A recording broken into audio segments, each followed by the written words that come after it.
was 15, as to whether Honda is. Cause ever since then I've been hooked on the taste of beer. I think we're really cool, cause we're sitting by the pool with girls all around. Whoa, look what we just found. It's really, really cold as last feeling days, but we got beer. Well, hello, ladies and gentlemen. Welcome to Sportcat Live. I'm Grizzly. And he's supposed to say, I'm Sportcat. Well, I'm Sportcat. I was waiting on a pause there in the music. Oh, it's getting ready to come. Welcome from coast to coast and around the world. It's our first show for Sportcat Live. And I love this theme music. Where'd you get that? Well, that's a funny story. That's actually a friend of mine. I won't say his name in case he doesn't want it. But he's got his own band in Knoxville. I've got his album. So really? And I got his permission a long time ago to use that. I told him, I said, you need to tune in tonight because since the Sportcat podcast is back, baby, we're going to do something special. And so I want beer. That's right. We threw it back to where I started my original podcast in, I don't know, 2005 maybe ish. So, yeah. Oh, wow. So, that goes back. Yeah. 9701 from MD. How you doing, Michael? So, yeah, Mike S. is in the house, too. He's in there from Minnesota listening in. Hello, guys. Well, howdy. It's cold in Minnesota. So somebody asked me tonight, they're like, hey, Grizzly, what type of show you doing? And I'm like, you know what? I have no idea. We never went and really discussed the most stuff. I know we're going to do some news, some topics, some other stuff. And they're like, well, that doesn't tell me what type of show. I was like, all right, let me just tell you, it may be a little bit of redneck. Okay. Does that describe it best of it? All right. We're going to have a mixture of everything. Now, give me a break. Now, So, do you know a difference in a Southerner and a redneck? No. Property. Go figure. I knew something was coming on that, ladies and gentlemen. Yeah. Well, you know, if you're familiar with Seinfeld, it's a show about nothing.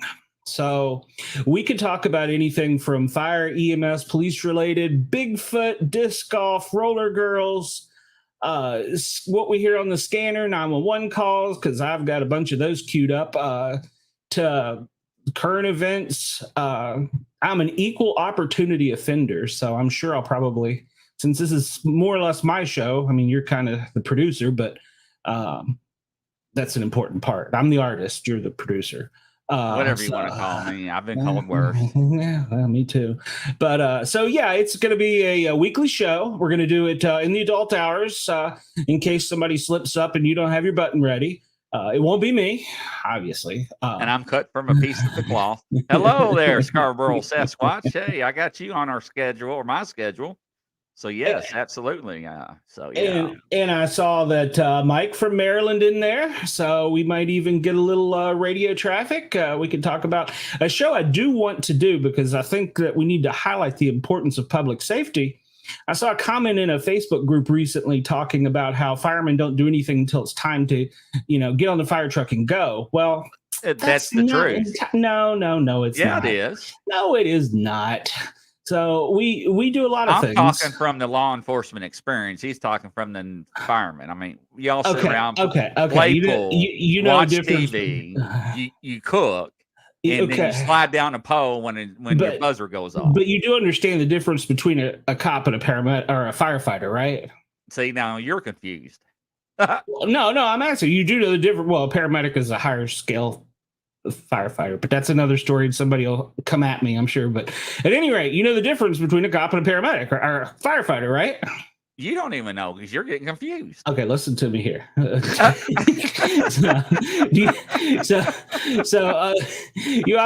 don't know the difference because obviously a cop is a person who couldn't pass the civil service exam to become a firefighter. That's it. All cops want to be firemen. That's 9701. He does both. Wendigo. I'll have to research that one. So I don't think that was funny. Well, it's because you didn't eat your donut tonight. You know what? No, that brings a flashback up. I never forget. Group of us was Your working first off donut? duty. No. Group of us was working off duty, and I pulled into this donut shop off of 150.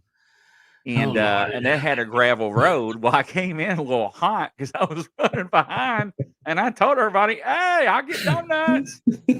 Well, the patrol car kind of slid in front of the building, and it was packed. So I kind of made inside and real quickly, and I'm like, "Hey, I need to hurry." And everybody's looking at me, and they are laughing. And now they're pulling out cell phones, and I'm like, what the hell is so funny? They're like, seeing you in here getting donuts. And I'm like, oh. They're like, you should saw you pulling in. I was like, was it that bad? Sign said hot and fresh. You were ready. Yeah, I know, right? But everybody got their donuts that morning. The things on the vest, they got extenders, right? So each donut you can pull it out a little bit. Is that right? Well, they had to put extenders on them, not for that, so the bullets wouldn't get in on us on the sides. But yeah, okay, likely story, but okay. See, welcome, Rick. Welcome back. Welcome. One cooks chili. Well, tacos, but yeah. But no, getting back to that, a show I want to do, and you're going to have your buttons all queued up there, because I want to explain exactly what each person's job, and we can do this from a law enforcement point of view too, because obviously you've got a much greater perspective than I. But every person on that truck has a job. And from the time they're dispatched until the time they go back to the station, it's already outlined, pre-planned, drilled, about incident command and all that. So I want to try and use this platform to educate the public that, yes, it is true. We do sit around the station a lot, but you get a great cardiac workout. The thing about being a firefighter is the first 20 minutes of every fire is amazing. And I know that sounds difficult, but it's amazing because you're getting in to do something that has to be done, and you're one of the few that can do it. And then after that, it's just pure hard work. That's 20-minute cardio, and then it's just work after that. Yeah, see, I always thought it was the first one off the truck gets to fight for the hose. So, well, that was always, that's why I never got promoted out of the department, because even at my age of 53, when I was on the truck, I would race the rookies into the front door. I would snatch that nozzle out of their hand. You never lay a fire hose down on the scene, because somebody's going to take it from you, and then they're going to tell you about it. So yeah, I believe that. And Rick down there says, "Oh, I thank you both for serving in our times of need." I appreciate that. I really do. Oh, thank you, Rick. Absolutely. But no, really, I thought that's what was the actual case, is when everybody got off, that they ran around and grabbed what they could, when they could, and how they could, and grab what they were able to go. No, it's actually very planned, very scripted, very organized. Even the trucks as they come in, from the driver to each truck coming in has a different role to play.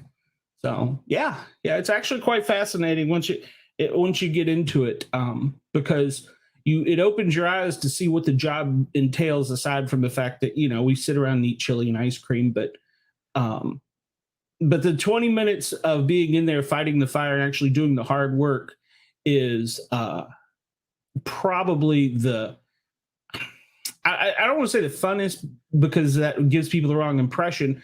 But on the same hand, when you know that once it's done, you got to clean up everything, and not just the house and all that stuff. You got to clean your hose, your equipment, your gear, and all that. Every call you return on. Is that correct?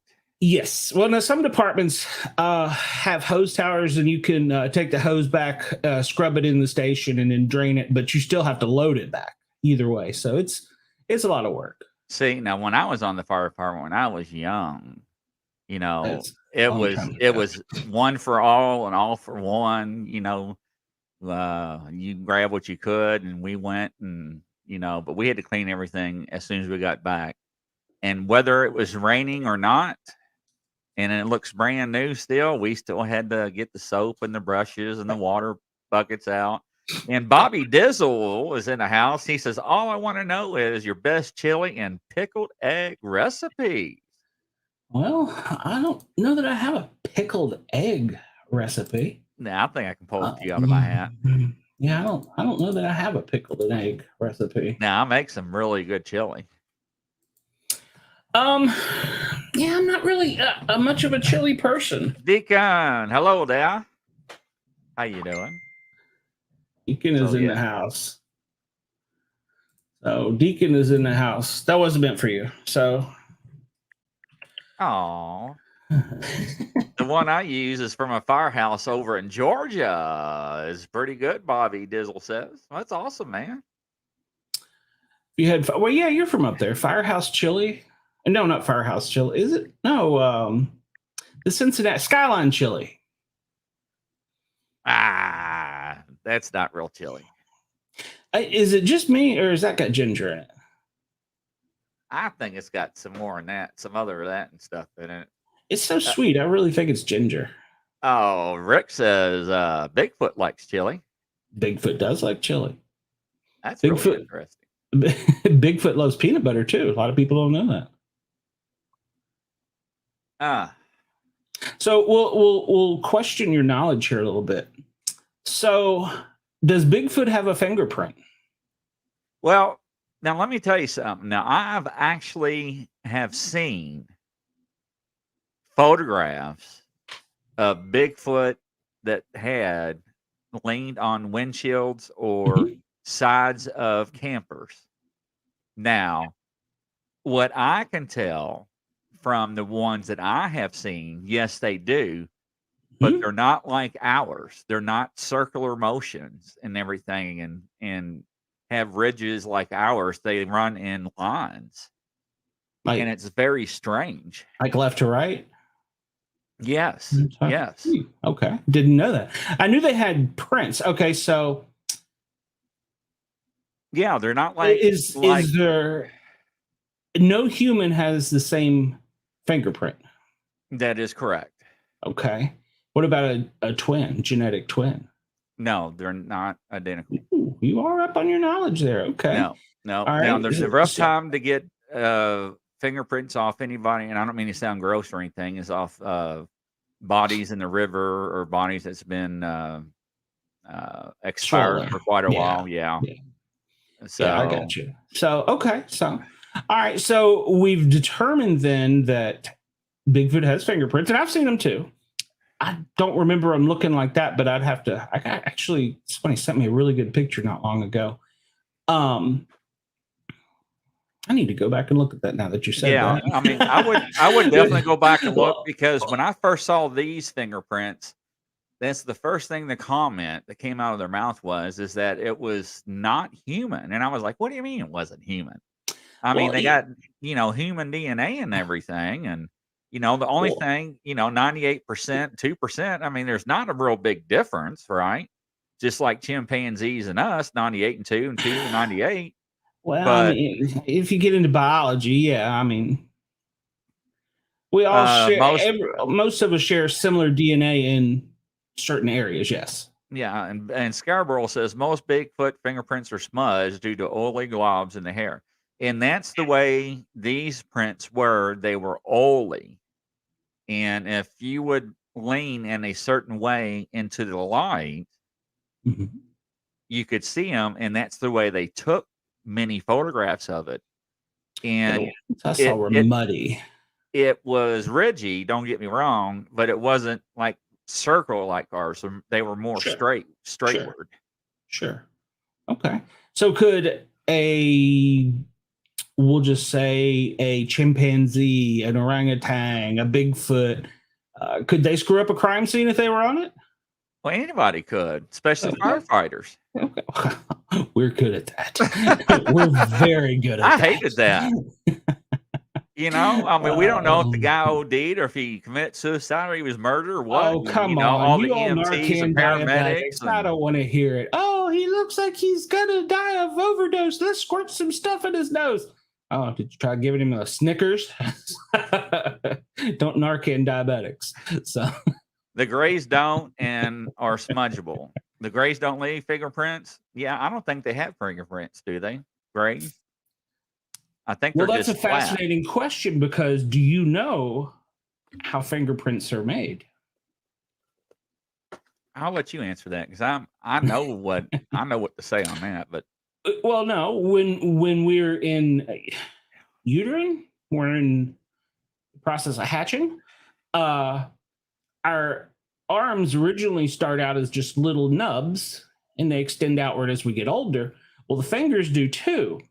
What causes the different fingerprints is not only genetics, because families do share similarities in fingerprints, but the pressure in utero, what you touch tactile while you're in the uterus. Is it the uterus? When you're in the process of being born, hatched. I'll fail on my A&P. I don't there. say hatch because it sounds like we're coming from an egg with an eggshell. We do come from an egg. So not that kind of egg. Okay. And So Bobby, I'm trying to keep from laughing. I really am. I don't mean to interrupt Sportcat, but he says, "Don't Narcan diabetics. Best T-shirt ideas." Since Well, it's Ashley area, so I'm full of them.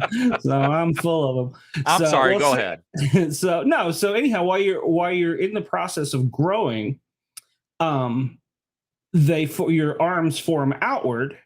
And basically you have little clubs, and initially they're webbed because, well, we're in fluid, but then as they extend out, the webbing shrinks. The actual ridges, the dermal ridges, are formed by the pressure inside the uterus and genetics. That is correct. So, yeah. And have you ever seen babies that were born with web hands? I have. Yeah. So now, let's see, this test you here. Is it possible to have no fingerprint? I've never seen that done. The only time I've seen that actually happen is if somebody has intentionally removed them on purpose. True. But there is an actual medical condition that you can be born with, and it's like one in, I'm going to use a number, 5 million, that you will not have fingerprints. It's a medical condition. It's a skin condition. And Rick says we all also have tails too. We do. And some of the babies born in foreign countries are still born with them, and the people follow them and praise them as ancient gods or gods because their gods had tails. True. So, and there's another disease you can have where you have extra ribs. They extend up through your neck. Yeah. I think it's called wolf something. I'd have to go look that one up, but it's a fake. It's false ribs, and most people have 2 of them. Yeah. I have 2 extra ribs. So it's because I'm supposed to be cat, but apparently I've got some werewolf in me. Yeah, Rick says Indonesia. You're right, Rick. See, I love it when Scarborough's in here and Rick, because I always want to tell the truth, nothing but the truth, so help me, right? Yeah, absolutely. I make it up a lot of times. So no, I don't.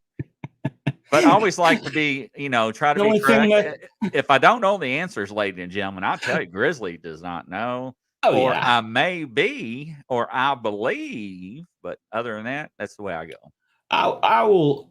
I will tell you I don't know, but sometimes the only thing Daddy ever taught me was ABC. Audition, pretend you know what you're doing, put on a good show. BS, you can guess what that one stands for. Your way out of there. And C, close. Get the heck out of Dodge. All right. He says it's time to DS. So it's not ABC for CPR. It's audition, BS, and close. See, so, now that's how I made my whole career. Now, the way they taught us in law enforcement was staying alive, staying alive, staying alive. That's what they taught us. Well, the new way they teach you now is the wheels on the bus go round and round, round and round, round and round. The wheel, yeah. So that's the new song. Now that'll be stuck in your head. So we may need to play the Johnnies again and get more beer. So, get beer. That's right. Another one bites the dust. You know, it was funny that There was a she Kiss says song, that yeah. because, you know, I grew up a Southern Baptist, right? And I thought you were a Baptist. well, all right. So yes, I am a reverend. I am cut from the cloth. Everybody said that I was going to become a priest or a minister or whatever when I grew older, and I just kind of laughed at them. And to make a long story short, I did graduate finally this year. Found out the results of my test, and it was hard. I didn't tell anybody because I didn't think I was going to No, you didn't pass. tell me. I didn't think I was going to pass. Took But 43 anyways, tries to get out of 12th grade. You are in Kentucky. I get it. So back then, we lived out in the country, and our church was Southern Baptist, and we used to play records backwards because they had a message. Please tell me you did not play with rattlesnakes. No. Okay, And when we good. played Another One Bites the Dust backwards, it was saying it was fun to smoke marijuana, marijuana, marijuana. And Does it really then, say that? yeah, and then we would turn around and have a barrel I've the never heard preacher of it. would light and set on fire, and we would take turns burning records. And my dad came home one day. He was like, "Where in the hell are all my records going to?" And I was like, God. I didn't say anything. I was like, wow. Black some smoke says was Paul seen. is dead. The snake handling thing came from a hometown. Not joking. Really, Bobby? Count mounts, squats. It's a real thing. I've ran calls in Tennessee as a paramedic. It's a real thing. Yes. Snake handling in church is a real thing. That is not some made up stuff. So yes. And people die from it. Well, the supreme high commander is supposed to save you if they bite you. When I ran, it was close, but Let me tell you something, ladies and gentlemen. I do have faith, and I don't care what kind of faith you have, what you believe in, but I am not rushing my time on this precious earth. You only live once. I mean, aside from the fact you ran into burning buildings, or I run into burning buildings, and you ran into buildings with people shooting at you, that's a little different story. Yeah, no on the snake handling. I'm not a fan. Baggage and cotton mouse. What did he say? Baggage and cotton mouse. And he also says snake handling is more in Kentucky than Tennessee. And what are you talking about? He talks funny too. I don't talk funny. Now, I'll tell you what caused a controversy up here years ago that made the national news was in Louisville, is they started a cowboy church. Now, the state law stated that you were not able to carry a firearm into church. Well, I always could because of my credentials and what I was. But they came and dressed like cowboys and Indians, and they had their guns. Boy, this show took an odd twist I wasn't expecting. Oh, man, let me tell you because the first thing I pictured was chaps in a cowboy hat, but that's another story. So, well, now you got me imaging TMI. But and that stirred up a lot of stuff. Why are you thinking me that way? And Deacon says there's a lot, quite a few of them in Tennessee. Yes. So and the counties I worked in were right there by the Kentucky. Well, two of them were right there by the Kentucky line, but yeah. Well, you know, I used to do a lot of movie theaters too, off duty, and that was the time, unfortunately, where they were having all those murders and shootings inside the movie theaters and so forth. The Batman movie, yes. Yeah, unfortunately, and we were required to check bags and purses, and that went over like hell froze. Mm-hmm. And people said no, and I would tell you, then bye, leave. Do you realize that during that same time period that the comic book industry was affected by that? No, I did not. Yes. They actually had a TV show on, and I can't remember if it was Batman 2099 or Unlimited. It was an animated series, and it was more of an adult comic, which is now making a comeback, adult comics. And they made them cancel. That was back before cancel culture, but they had to cancel the series. Yeah. Wow. Yeah. So, and like I said, that was before the cancel culture. But now, speaking of all that, the DC universe is now trying to join the Marvel universe, and they have formed, once again, they're going to try and do like Disney's doing. They're going to have their own thing with HBO, Universal Studios, and or not studios, productions. And they're going to have a Superman movie coming out. Then they're going to have a Batman movie coming out, and they're following with a Wonder Woman, no, not the Flash, Green Lantern. And it's going to be a whole thing like the Marvel series did, where it was all in a row. So they're going to have a story spread out over 10, 20 years like Marvel does. So that's going to be kind of cool. And in the meantime, they're also doing their own TV line. So there's going to be a Green Lantern, the Peacemaker. I doubt you ever watched the Peacemaker. It got sidelined. It was corny, but it got sidelined, and it's going to be coming out part of the Justice League. So you segued great into a comic book section. I'm going to read this to you. Mike S. says there's some cowboy churches in Minnesota too. And look at the next comment. Read that. I'm trying to keep from laughing. Well, the only one I see is from Deacon. Oh, no. You need to scroll down. I had to scroll down here. Hold on. Oh, so in Georgia? Is that the one you're talking about? The Moonies one? Hold on here. You're going to make me scroll up, I guess. I'm way behind on all this stuff. Yeah, you sure are. Well, I am, ain't I? Did it go up or down? Oh, no, we're going down. I see my Maynardville boy is there. All right. Thank you. Yeah, read that one, Maynardville boy. About the Moonies. He said it was more Kentucky than Tennessee, but I don't see another one from him. Oh, yeah. He says the Moonies cult had a compound in Granger County, Tennessee, and they all included guns in their worship.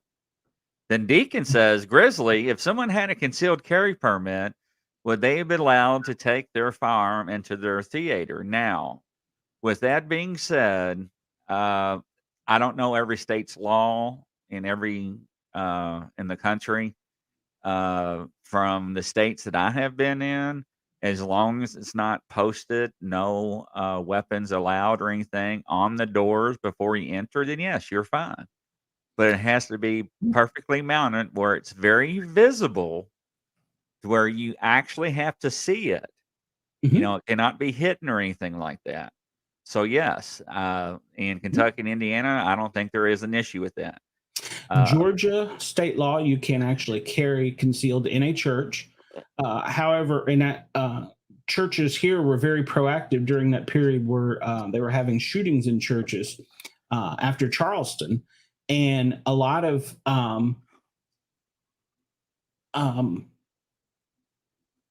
I guess congregations were allowing people to have like a security task force. I'm trying to think of the right wording for it, but basically it was people they knew that were trained, had went to proper training. They were either law enforcement, public safety, or had taken classes, and they would like stand at the doors, or they would be easily visible. All the churches around here were off-duty police officers in suits.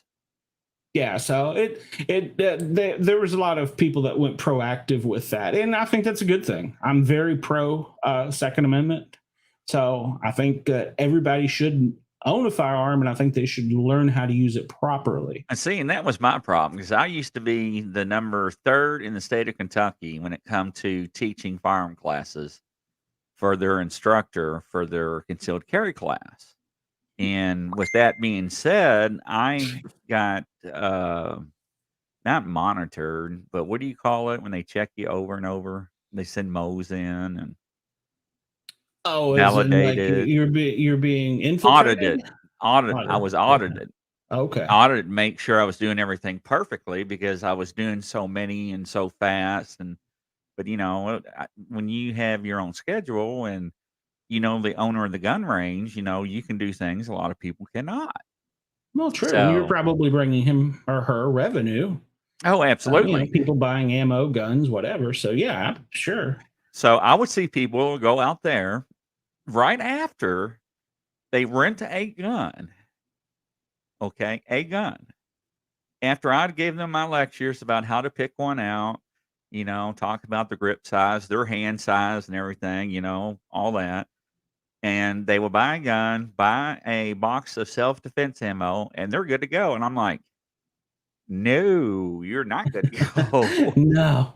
I mean, now, No. the Sportcat, do you like eating spinach every morning for breakfast? No, not really. Okay, so your firearm may not like that ammo. First, you got to break it in, come on.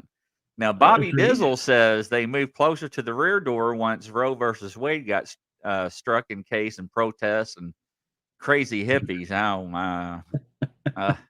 Tennessee's Hippies. constitutional carry now, which is somewhat scary, knowing some people may have guns. Now, look, I'm not afraid of people that have guns. I'm afraid of the people that should not have guns, or the people that have guns that And do not don't know how to use them. Yep. That's the thing. Yeah. So, And I've explained to everybody that I've ever been with, as far as, just gun safety, do not point that at somebody unless you plan on killing them. Do not pull it out. Don't point that at them unless you plan on killing them. And I mean, it absolutely has to be life or death. So that's always been my theory. So, oh yeah, because I mean, if you pull a gun out, whether you feel like your life is threatened or not, I mean, you can still be charged with brandishing a firearm. absolutely. You have to articulate in a court of law why you thought at that moment in time Mhm. that you felt like you were in bodily danger or Mhm. death to pull that firearm out. Mhm. Now, if you don't have articulation to do that, buddy, you better beware, or Well, ladies. Well, define fear. I mean, that's kind of subjective. So, but I think that you would have a hard time proving you were afraid of something and I wasn't, or vice versa. So, I mean, I understand good oral arguments, and I watched Perry Mason. I even watched the new Perry Mason, by the way. But I think you would have. It's hard to articulate each person's definition of fear. All right. But if you see somebody shoplifting a Snickers bar, that's not a reason to shoot them. Well, first off, I don't interfere with other people's business. Now, if you're in a gas station, you're whacking people, I'm going to drop you. Well, sure. Okay? I mean, that's Now, remember this, ladies and gentlemen. There are law enforcement officers that look like this, that you don't know they're undercover. So I thought you were saying bald, beard, whatever. Okay, now. See, I'm identifiable as a fireman.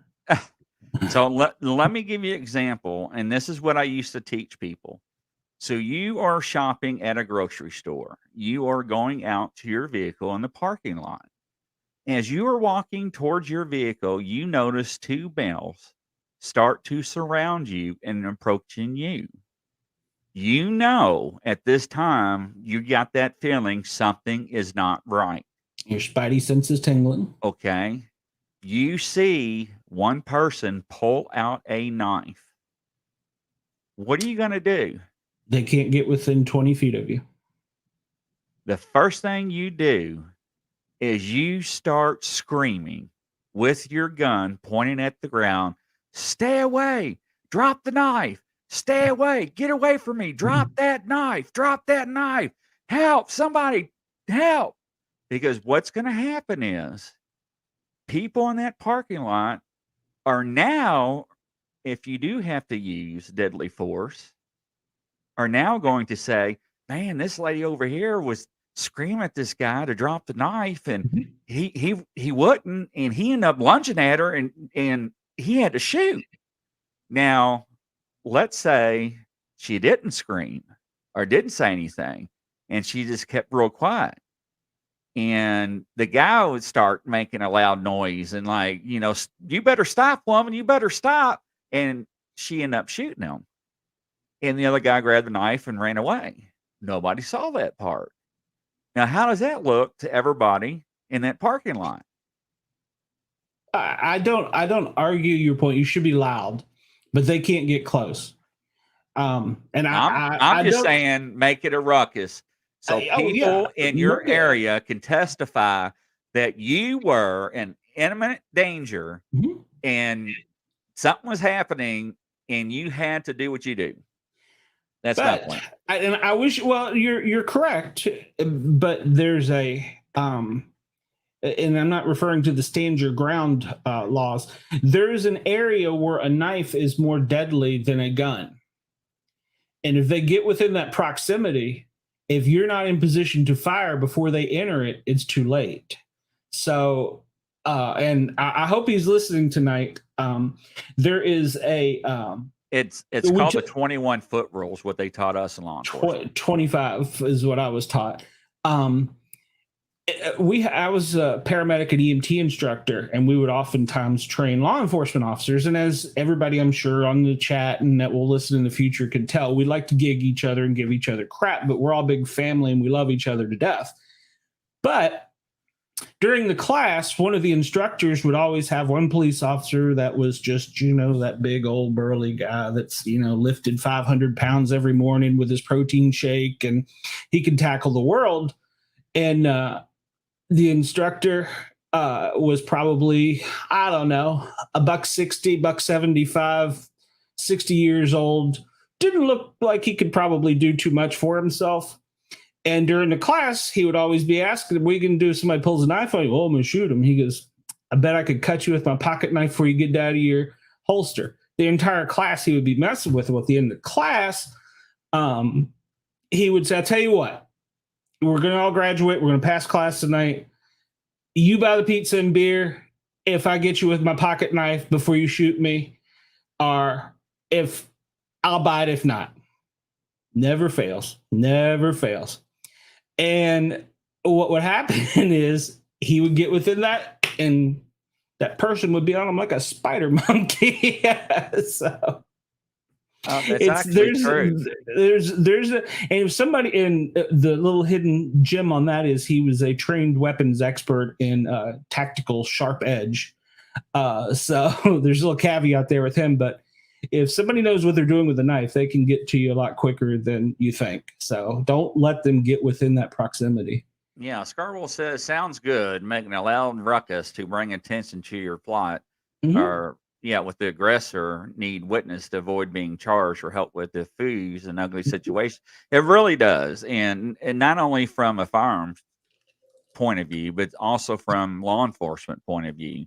Because I'd rather have 3 to 5 to 15 witnesses saying that, hey, they were over here crying for help, stop, whatever they were doing. And, when somebody's screaming, you're going to stop in your tracks, no matter what you're talking about, and turn around and look. Well, not only that, today people use cell phones, and they're going to start recording you.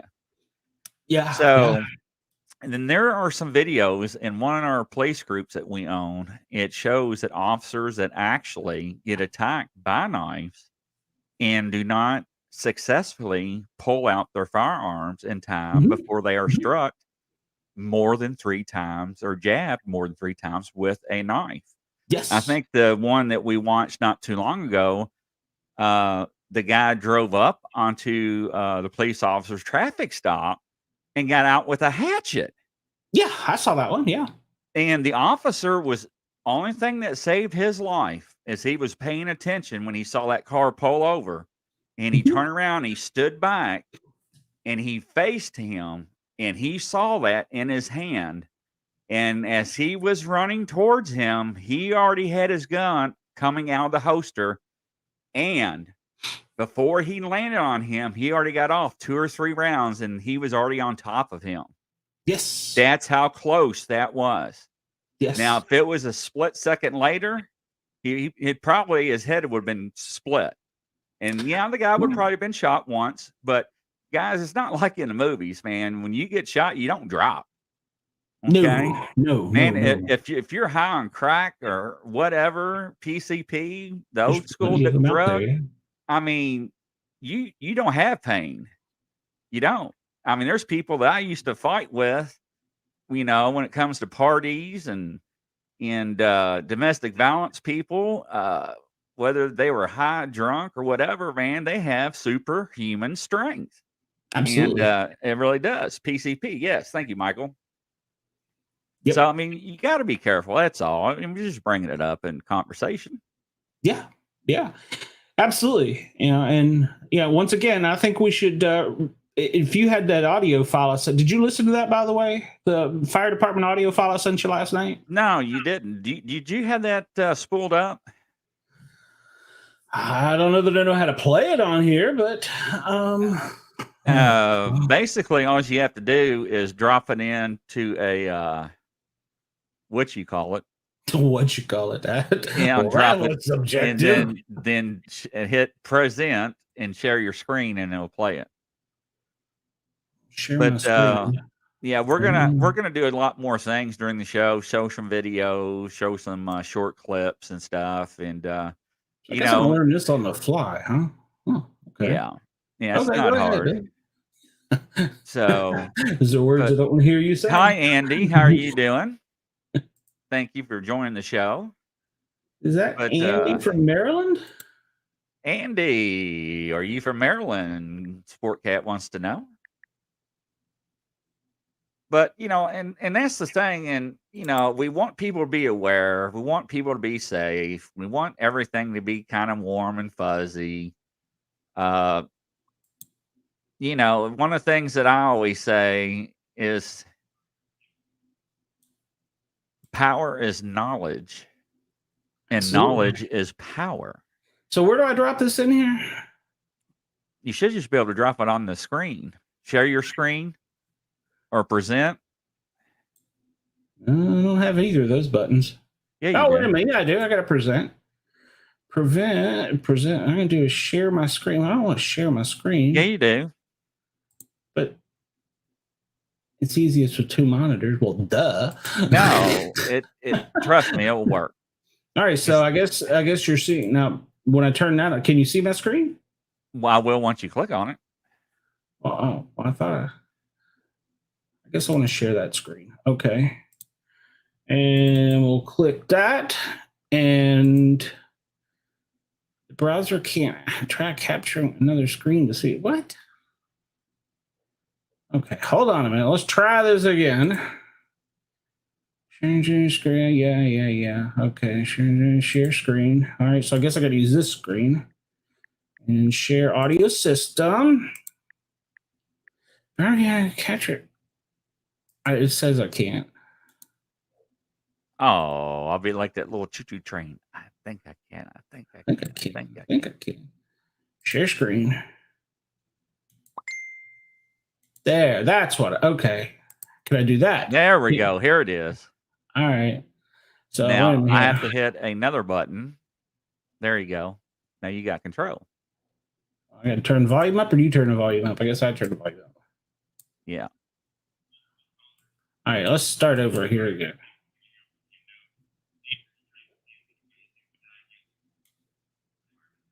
He's learning on the fly, ladies and gentlemen. So bear with him. Please give him a moment. Bless Glenn's heart, somebody says. Where's your volume at? All right, pay attention here. We don't hear anything. You don't hear anything? We barely hear it. Okay, well, you.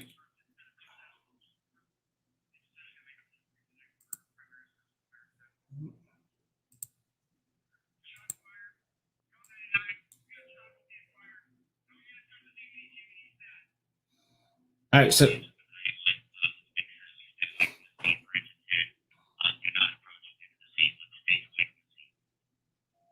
can you hear that? Barely. She says, share the audio, Glenn. I don't know how.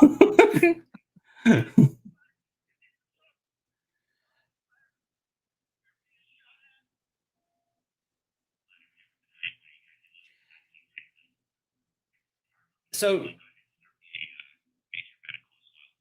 I guess I can't hear this. So we can barely hear it, just like barely. I mean, well, I got the volume. I got the volume full screen here. All right, now check your volume. How's that? No difference.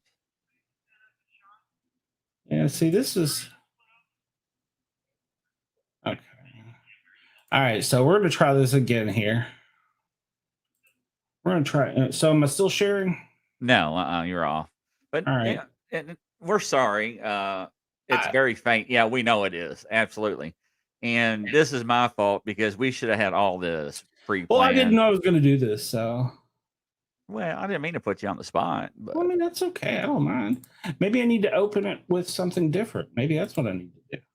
Does it work with a different program? Maybe I don't know. Put it in PowerPoint. What's an audio file? I don't think you can put an audio file in a PowerPoint. And that I takes thought time. you could. Oh, so I need Mike's computer skills. Let's try this one. See what happens. All right, so let's try this to see what happens. Share screen. Yeah. All these questions. We'll share this one. Yeah. All right, here we go. See if this is any better. Are you ready for the volume so I don't blow our ears off? Can you hear it? Any better? No. What's the volume set on? The volume's on 100%. Is it playing through your computer or through your headset? Through the headset. It should be playing through your mic. Well, my headset she says that's okay. Hey, Glenn, look at it, baby. Or whoa. She said that's okay. Hey, Glenn, look at Bobby Bizzle's post. To share audio from your screen, you must check to share audio. I did that. I'm half blind. I'm sorry there. Sorry, Deacon and Bobby. Did Bobby call me baby? I'm kind of confused here. I like Bobby. But, to share audio from your screen, you must check the share audio box. Well, I thought I did. Yeah, share audio from your screen. We'll try this again here. Check share audio box. See, I knew one of my redneck friends was going to be helpful. Share audio. Oh, yes. Share a window. Hold on a minute. I got to bring it back up. Yeah, sure. Try that one. I don't know. All right, here we go. And this is another rough take here. Any better? Negatory. You are still using StreamYard, he says. Yeah, he has to go through StreamYard. I don't know how other way is to do that, though. Yeah. Well, if I send it to you, can you share it? Yeah, I can share it. Send it to me. Well, email it to me. I'll just do that because that seems much easier than this whole process I'm going through. So, yeah, right click on the speaker, open sound settings, and change the output. That's all right. He's going to email it to me real quick, and I will. You see, you have all this stuff down pat because you do this every day. This is my first show, so you people have to forgive me. I'm bad about this. So, and there it goes to your personal email address. All right, shake around the bowl, baby. So it's on its way. But yeah, I was just gonna. That was one I just pulled up the other night, and it really reminded me the importance of situational awareness while you're playing with it and seeing if you can figure it out. I'm ready to play it. Are we ready? Oh, well, sure. If you can do it, do it. Let's see. All right, now I'm going to do it, and here it goes. Now I'm going to mess with the volume as we play it. Oh my God! All right. See, it's real weak. All units responding. Yes, we do, Andy. Multiple callers reporting house on fire, flames coming. That's out at full window. volume. Neighbors trying to see if. So how is they hearing it? Fire Battalion 1, upgrade the risk. Starter second medic, please. Check Battalion 1, EC4, engine 2, upgrade code 3. Battalion 1, additional medic is going to be medic 1. I copy medic 1. It's 10's approaching. We got smoke showing. Engine 10 is live 10. Just be aware there's a guy telling you real fast behind you. 10 check, thank you. Engine 10's at the scene. We have a single-story, single-family residential, small. We've got smoke showing from the front of the house. Single-story, base reconstructed. It's got a pitched asphalt shingle roof. Engine 10's going to be pulling a pre-connect for primary search and fire attack. This will be a working incident. Shots fired. Code 99. We got shots being fired. No units come to the scene. We need TPD stat. All units from Battalion 1, let's make sure that we stay away from the scene per engine 10. Do not approach into the scene. Let's stage away from the scene. Agent 10 from Battalion 1, you guys able to safely get out of that scene? one patient down. We're going to be clearing the scene. Battalion 1 copies. Fire alarm for Battalion 1. Do you copy code 99? That's affirmative. Medic 10 is ladder 10. Get in your truck. Fire is ladder 10. We're being shot at. Ladder 10 for Battalion 1. Are you guys able to exit that scene safely? Fire for Battalion 1. Go ahead and start me a major medical as well. Check Battalion 1. Fire Battalion 1, just with the additional medic trucks, please. Sure. Battalion 1 Engine 2, we're going to block the street here to minimize traffic. Ladder 1's in route. I copy Engine 2. Station 1 units are in the area staged at Tucson Marketplace and Keener Parkway. Command ladder 10. Battalion 1 Engine 10. Engine 10, Battalion 1. Battalion 1 Engine 10 have been shot. Crew's been split up. I copy that. Engine 10, where are you located at? Go into a house. Stand by. There's still shots going on right now. Battalion 1 copy. Fire alarm from Battalion 1. Do we have TPD en route code 3? That's affirmative, sir. They have multiple units now. Who are my medic trucks en route? Subject is a 20s, 30s black male, still has a firearm and is shooting. Command, this is ladder 10. I have my engineer and one firefighter from Engine 10 in the back of Medic 10. We fled the scene. I'm missing both of my firefighters. I copy that. Which firefighters are we missing? Just tell you what is ladder 10. I'm missing.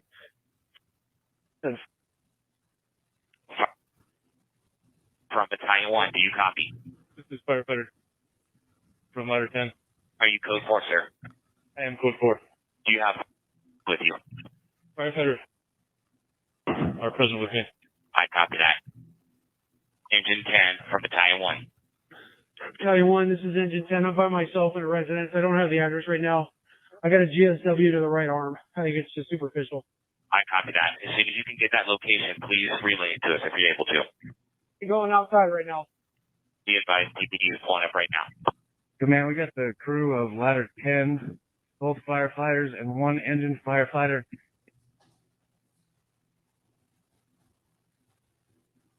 So all units, Battalion 1 is going to assume command. I will be Vista Command. Command, fire. Fire alarm command, go ahead. What channel would you like the major medical on? We're just going to keep everything right here on A7 for right now. Check. Do I have another battalion chief responding as well?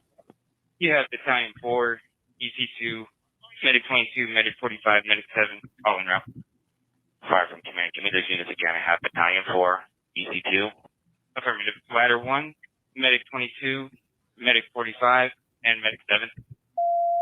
Command, this crew 10, the shooter was walking back and forth behind ladder 10. He's in a striped shirt and still holding a pistol in his right hand. Command copies fire alarm. This is command. Are we able to relay the information to TPD, please? That's affirmative. Command, be advised, we have the shooter on Campbell. He's shooting at the cops right now. We're backing up. He just hit a cop car. He shooting at the cops. Shooter is down. The cop shot him. I copy that. Shooter is down. Cop shot him.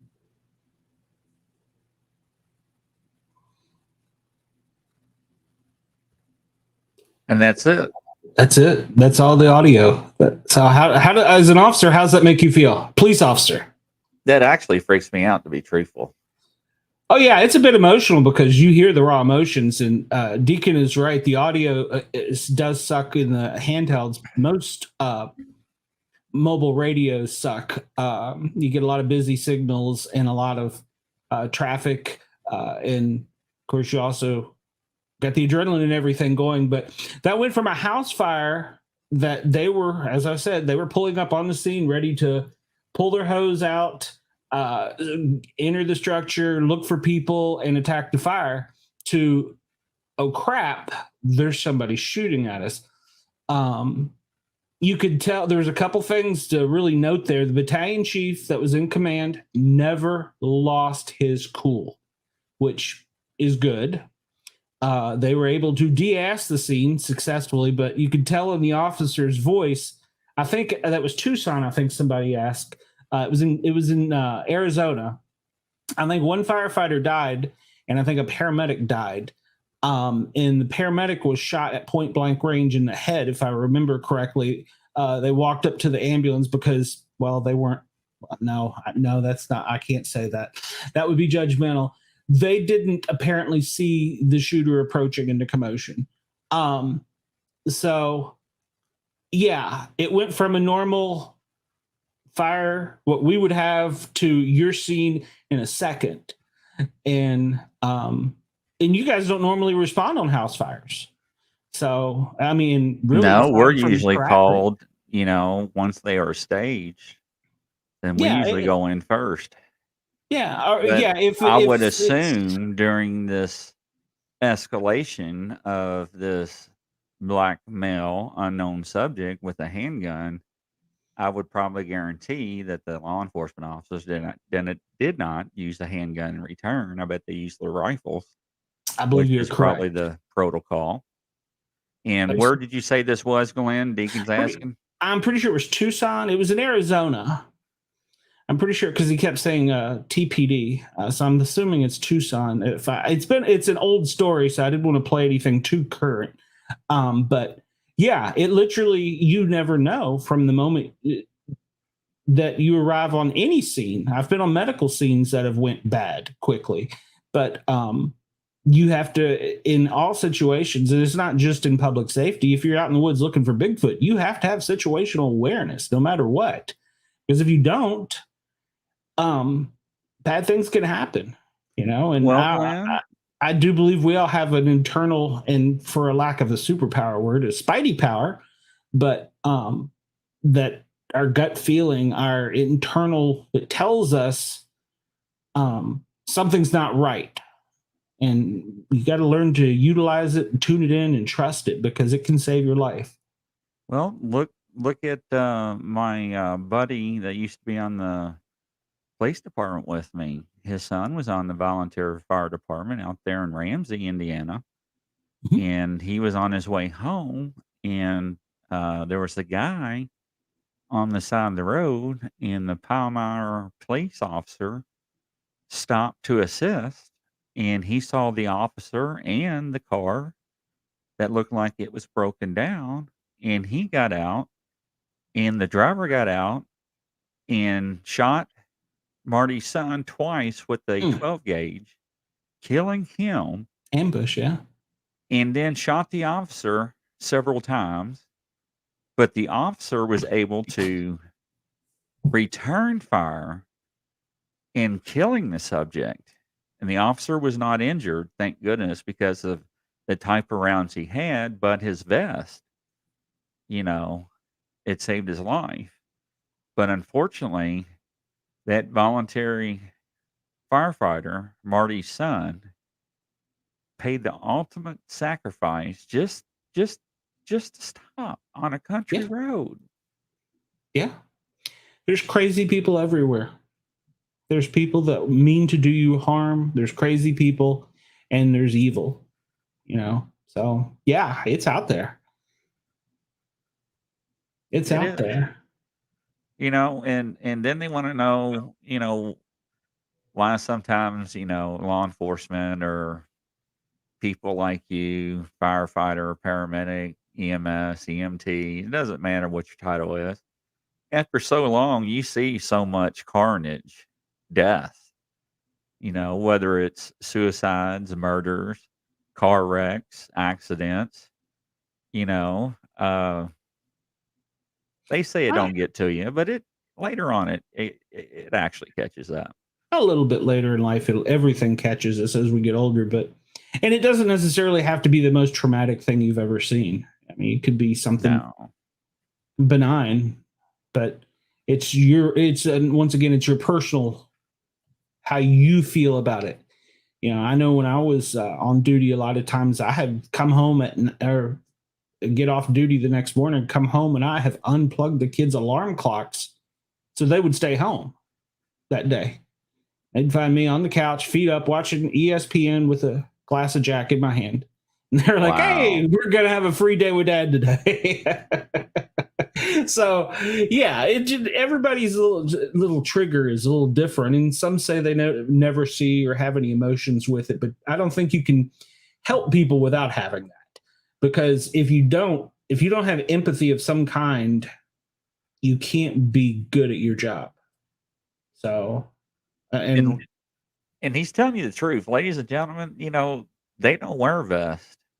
And to be honest, the vest we wore, I mean, any rifle round will penetrate it. Any rifle round, even a a knife 22 can. long rifle, a Yeah. knife will penetrate it. So even a 12 gauge slug, you know, Ooh. it says it will withstand a 12 gauge slug, but the impact and the pressure, we will not survive it. So Deacon says, do you remember when they used to set the dumpsters on fire at Knoxville College, Glenn? Yes. And they start Yes. shooting at firefighters when they came out to put them out. They finally Yes. just start letting them burn. It's a dumpster. It's not going anywhere. Oh yeah. Yeah. Yeah. That's happened. Evil people in this world. She says, crazy asses. No, there's no way. Can't do that. No, it is. It's even with the hard plate, it is. And before I got hurt, you know, when I fell, I had the trauma plates on too, and I had trauma plates when I was on the PD, and they were not very big. They were just for certain organs to protect if you got hit in that area. So, I mean, even a level 3A back then when I was on was thick and heavy. Yes, they have new technology, the new fibers and so forth, a lot lighter. But still, a vest doesn't make you bulletproof. No, not at all.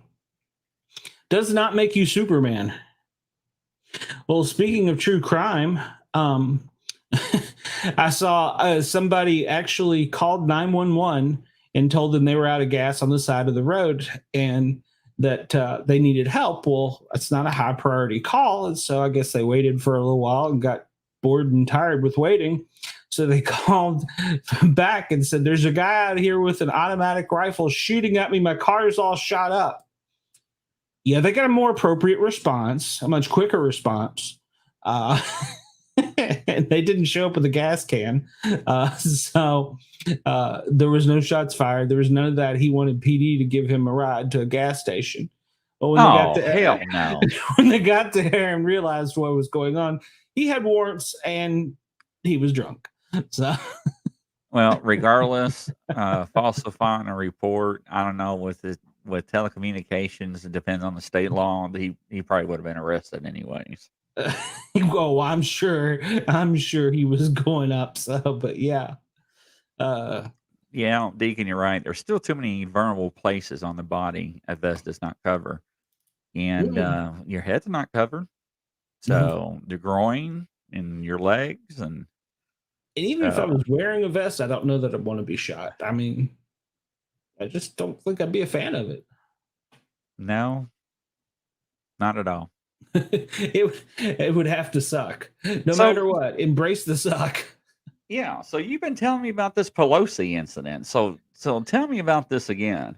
Okay. Well, you know, I've watched this video, and so apparently this guy breaks into now I could be wrong, but it's the third or fourth person in line to be the president of the United States house by breaking glass with a hammer and entering the house.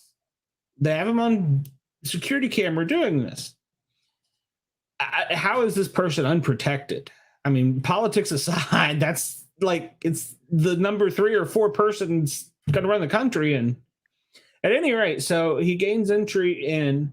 Mr. Pelosi calls 911, and on the 911 call, he says there's somebody in my house, and the dispatch or call taker is really perceptive, not at first, but then she clues in to he's saying, well, this person says they're my friend. And she, well, do you know him? No, I don't know him. And then the guy in the background is like, no, my name's David. We're friends. And so my first thoughts on it was, is this a false flag, a setup? Is this? But then I watched. Did you watch the video that I sent you? Probably not. Pelosi said, "Stop, hammer time." And you had me, Bobby. You had me on that one. So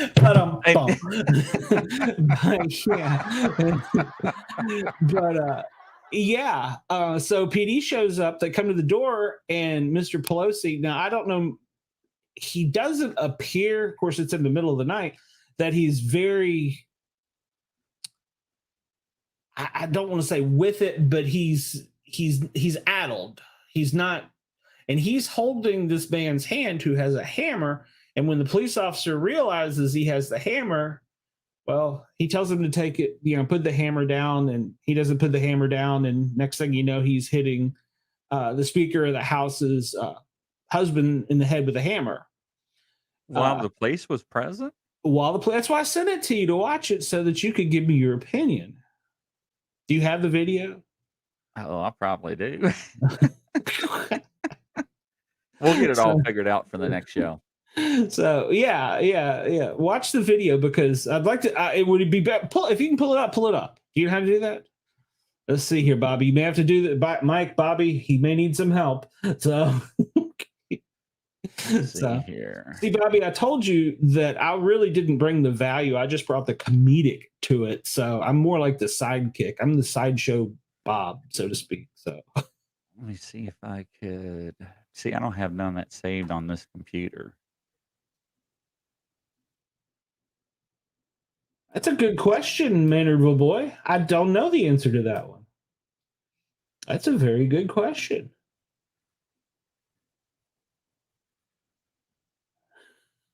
What's that? Oh, I'm just laughing at some of the conversation going on in chat. My people from Tennessee don't know my people from Maryland, and my people from Virginia don't know my people from Tennessee. It's kind of fun. And Dina can call me baby anytime she wants. I'll let her.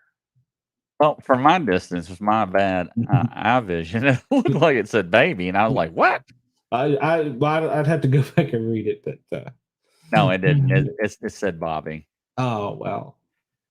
I don't want Bobby to call me baby. He's from Alabama, so it would concern me. I mean, it was funny though. I mean, it had me laughing. Deacon could even call me that in front of Mrs. Sportcat because, well, I've been neutered. So, what do you mean you've been neutered? you just made me think. I just lost all my concentration there. I'm like, Sportcat, been neutered. Come on. TMI. I don't even let 9701 call me baby. So he's far enough away. He'd be safe. So let's see here. Okay. Let's see how. All right, Bobby, you may have to help him. Bobby, Mike, my two computer experts in the group. Well, it's every time I say to share a video, it's coming up to where you got to go to that middle one. It says window. That's what I learned the third time, but I couldn't get the volume right. Well, see, I have a different type of keys. Ooh. See, mine come up share screen, share window. Right. And then I have I just have present, and it says slides, extra camera, which I don't have an extra camera. That'd be bad seeing two of me. Share screen. Yeah, share screen. Let's see here. Sharing two. Don't show these again. Share screen. And then it should come up in the middle. You should have a good share window, and the video file should be the window. Let's share the entire screen. Share audio system. All right, bear with me, ladies and gentlemen. Boy, you are right. Now that you say that, you are right. You do not put your bourbon down for it. I see a lot of me. Ooh, it's kind of concerning. I know. I'm seeing cameras inside of cameras inside of camera or windows.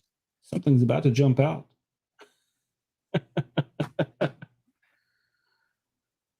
Let's see here.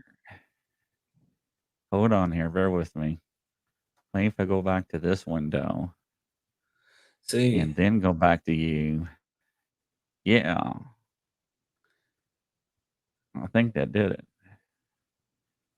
Yeah. Now you guys gotta make that one full. Now, is it big on your side? No, you got to make it full screen. Now, is it bigger on your side? No, it's full size as it's going to get. All right. I got if it gets too loud, let me know. Materials that the judge has released. Can you hear it? The Paul Pelosi attack in San Francisco at the home he shared with his wife, former Speaker of the House, Nancy Pelosi. And unlike when we first saw this video coming in, Oh yeah, it's graphic. it's not just surveillance video outside the home. Now we get to see inside the home and the attack exactly as it was about to happen and moves into motion with police trying to break it up and save Paul Pelosi's life. I'm going to give a little lead up this time. This is graphic. It's and not this really that is graphic. Jarring. This has just been released. We will share it now. Hi, how you doing? Oh yeah. What's going on, man? Everything's good. Hi. Drop the hammer. Nope. Hey. What is going on right I'm now? not getting an answer on call back. Yeah, that is.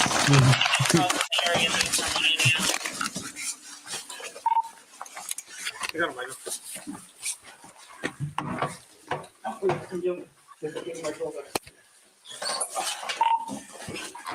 Edward 14, Everton, backup code 3. Code 3 backup at 26. Units code 40 Broadway for 14 out. I see a lawsuit coming.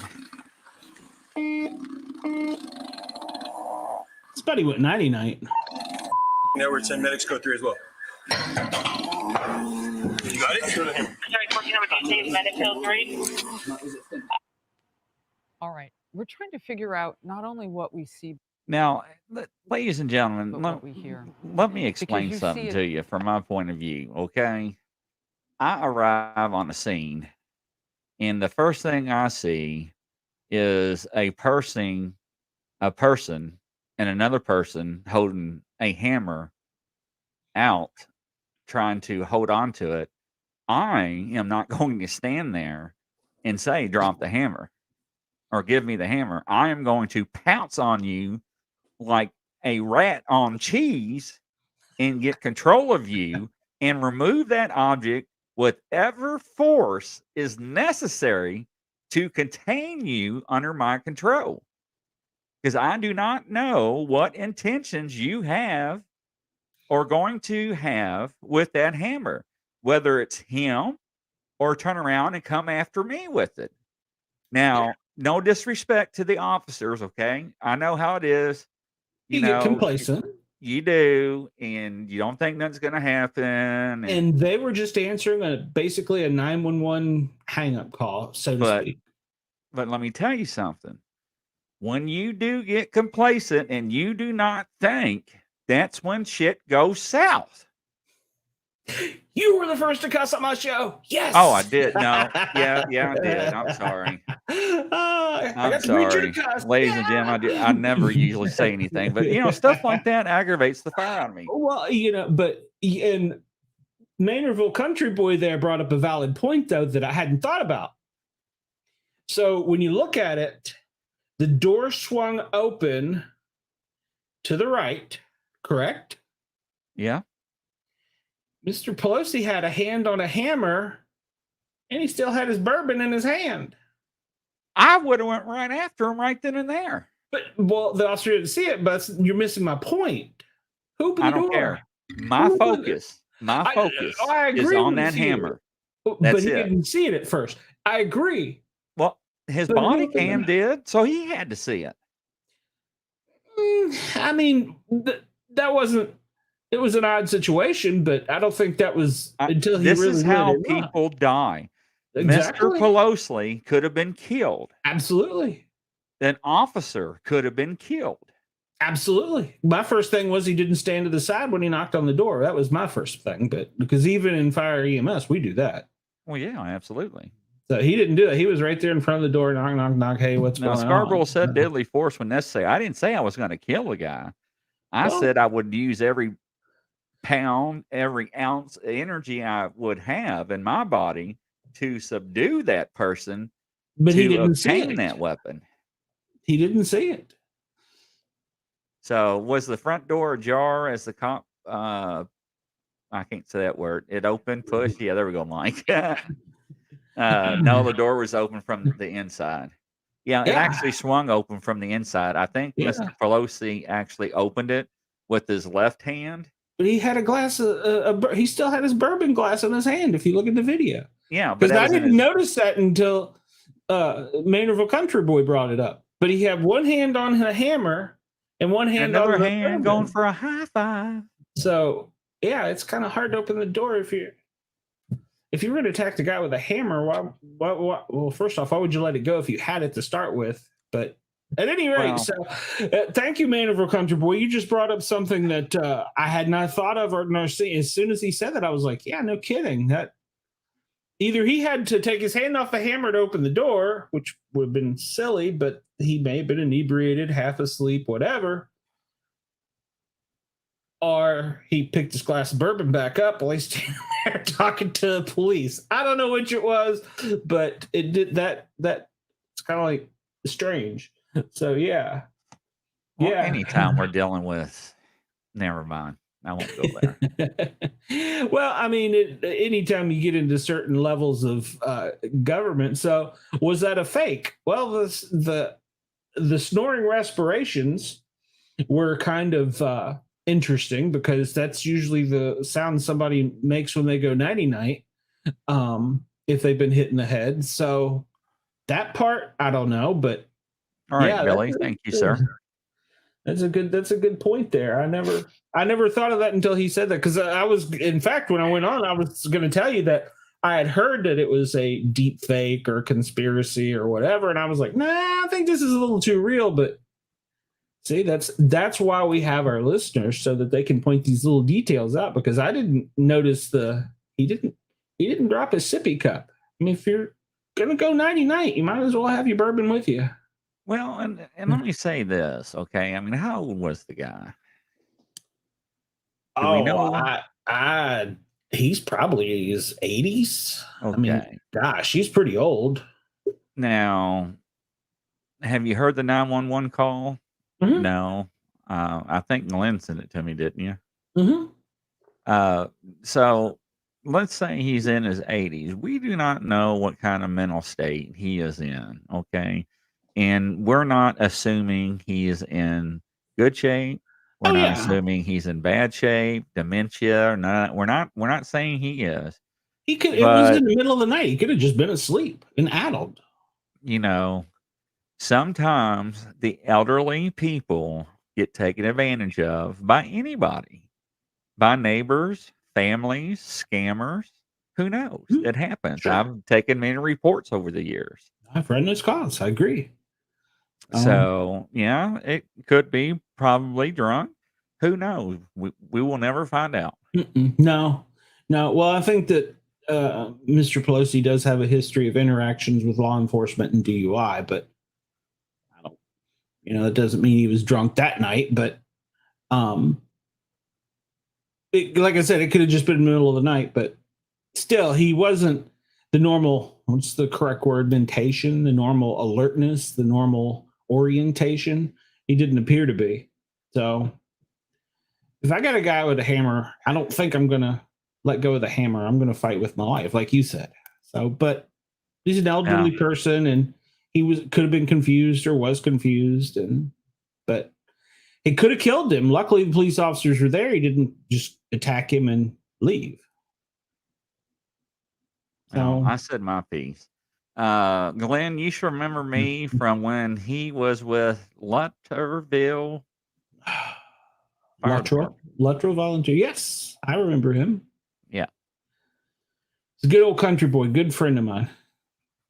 So, but like I said, to me, no disrespect to law enforcement, but I think my opinion and what I believe is that whether you say it once or not say it at all, I would have still put hands on you to get that weapon out of your hand.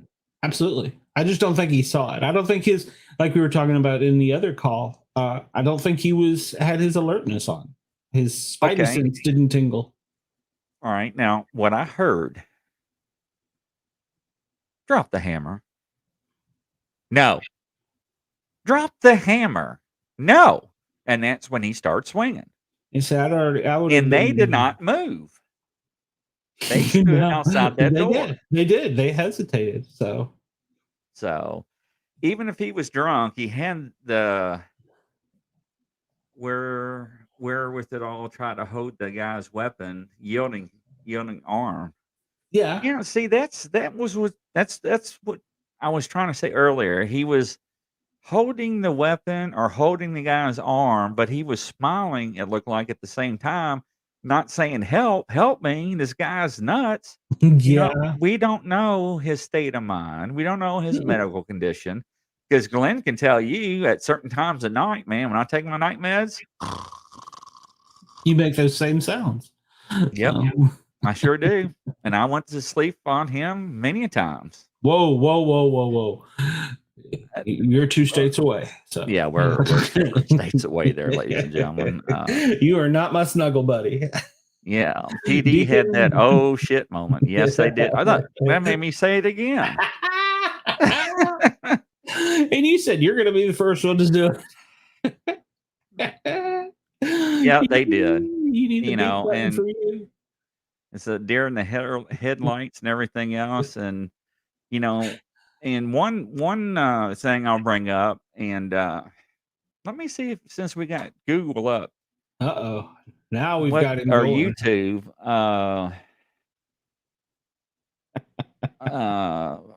what We've was that called? The created- play shooting where the guy freaked out. Oh, in Tennessee? Yeah. I think it was Officer Meltdown, paramedic saves him or something like that. Oh. All right, let's play that one. It looks like it, Andy. Yeah, now that one, I can't confirm nor deny that I know anyone involved in this situation, but that one had a lot of backstory to it. That was a story that occurred out of East Tennessee. And the officer did not have situational awareness. And then for a few moments, he didn't have sanity. So, but I guess until you've been involved in a situation where you have to use deadly force, you won't know how you're going to respond. You know, it's one thing we have when we enter the burn building to train firefighters, we have 2 or 3 people ready, standing, and just watching, doing absolutely nothing. Because a lot of times the first instinct of people is to run, and they will rip off their breathing air and they will try and leave the burn building. Well, if you rip off your breathing air, you're going to inhale the smoke, the hot air, and injure yourself. So we actually have people those first few times you go into a burn building that do nothing but just watch the class. So that nobody gets injured, because that first reaction is just to run. I don't remember how long was that. 3 years ago? Yes, Deacon. Yeah, it's been a couple years easily. Is it this one right here? I don't know. Play by gun available. I don't know. It should be like East Tennessee. I don't know. It was happened in Northeast Tennessee. Let me type in Northeast Tennessee. The officer went, I think it was just for a welfare check. It was for something, it might have been a domestic, but I'm not sure. But it wasn't a major call and a major event, but it changed quickly. We're getting dead air. I don't have the cricket sound. Say what? So too bad I don't have the cricket sound. Yeah. Yeah. Vehicle fire for Pilot Fire Department. Highway 33 at Pittman Field Estates, Russell Drive. Report I is can't a find it. dynamite truck on fire. See if you can find it on YouTube and tell me what you Is clicked that on. live? Is that live? Did that just occur, Mr. Maynardville Fireman? If so, that's a bad day. He just sent me a dispatch. Okay. Yeah, that would be one that I don't know that did any units respond? Oh, you should rely on our audience to find this one for you. I'm sure Deacon knows the one that I'm looking for. Yeah, because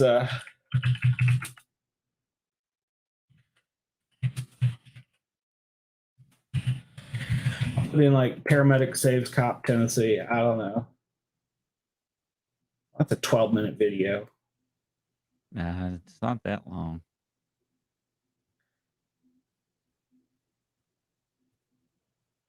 There's so many, unfortunately. Yeah. shootings. Okay, well, not that one then. He had a panic attack and adrenaline dump. Yeah. Yeah. So what happened was while he's looking, and you're right, he was so shooken up after the shooting that it was an old call. Yes. He could not hold his gun. And I think, what was it? The paramedic or EMT had to take the gun and hold it for him because he actually collapsed and couldn't breathe and was going into a panic attack. And he was, oh my God. And, what have I done? And, and ladies and gentlemen, unfortunately, a lot of people are not mentally prepared for situations like that.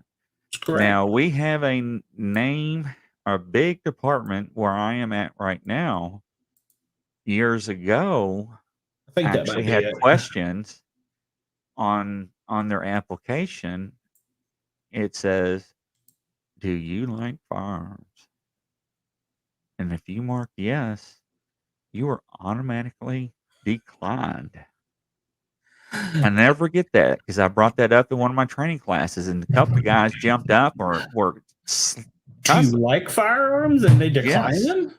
Interesting. Yes. Because the police department psychologist said that they were less likely to use their firearms in a controversial situation, or if a situation was getting out of control, they would try to do more talk and just de-escalate it. Yeah. Now, when I was on, if we told you once and you didn't do it, we popped you with the taser. Okay? Ride the lightning. Yep, that was it. Too many officers were getting hurt.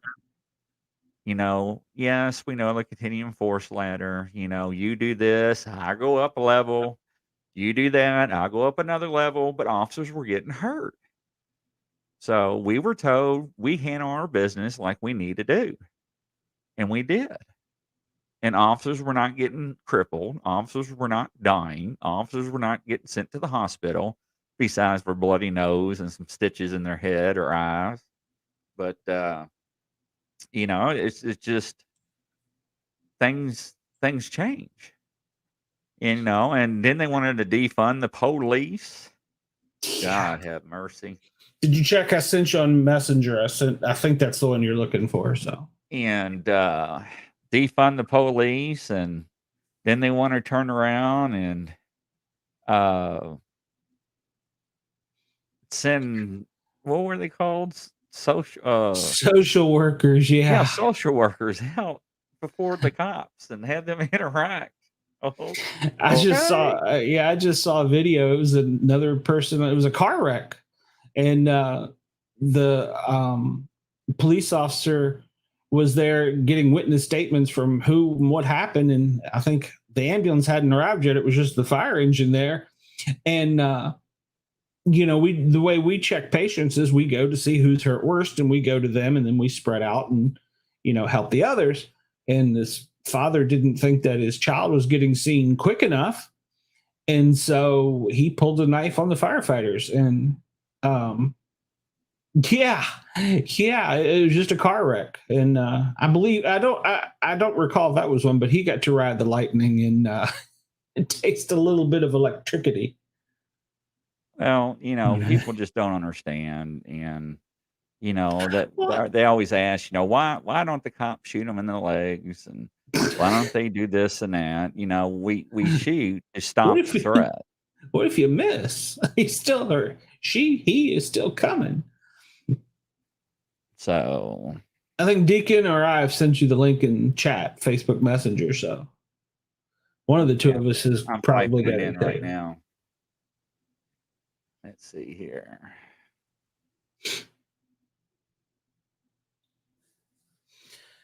Yeah, that was that. like I said, it goes from zero. They used to say you go from 0 to hero in a New York minute. I mean, it's something. I mean, you have to be mentally prepared. Oh yeah. You know, and I asked many people before, if somebody breaks in your home, are you able to take their life? And they always tell me no. And I was like, well, you're dead. Yeah, you got You're to not gonna leave protect you your alone. family. You got to protect your family. You can tell 9701 if he's still in there. I sent him the link that Maynardville fireman had sent me so he could hear it. They're chatting in the chat while we're chatting online. It's kind of cool. I like this. And speaking of while doing this, I also enjoy ham radio, GMARS, General Mobile Radio Services. So we'll probably dive into some of that at some point in time and talk about that stuff. So in addition to having the cool scanner sounds and the videos and stuff, we'll be dissecting things. So it'll be fun too. And we'll still talk about other things. I did have a CB handle. Yes, Mr. Drizzle. I did have a CB handle. All right, here we go, ladies and gentlemen. You got a full picture on it, or do you now? It should close be to a full picture. Yeah. All right. Now make sure and tell me if it's not too loud. Okay. I can hear you good. I don't know about that. Hands up. Walk over here. Don't move. Congratulations, Amy.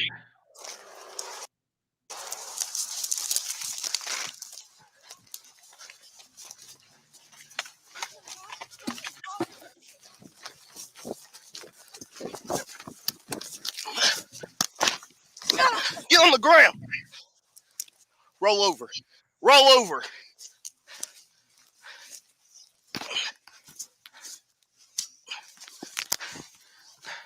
She sure don't look friendly. You better quit. You better quit. Why are you running? What? Why are you running? Because Mom told me to. Mama said to run. What's your name?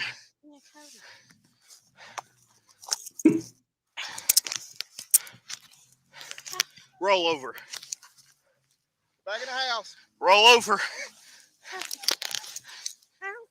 Roll over. This is great plan, Robin. Hey. One detained. Roll over. Roll over. Well, she's not detained yet. Roll over. Roll over and give me your hand.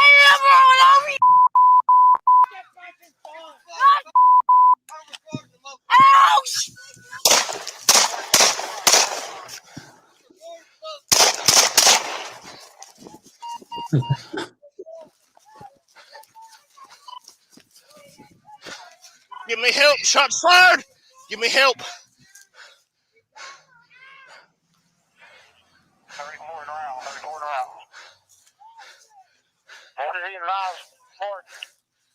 You can tell this is Tennessee.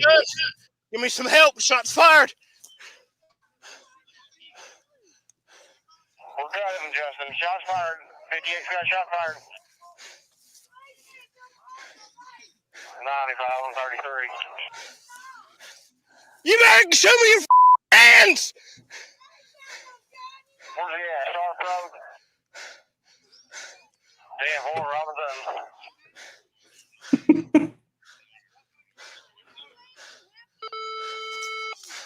34-100, stage of 47.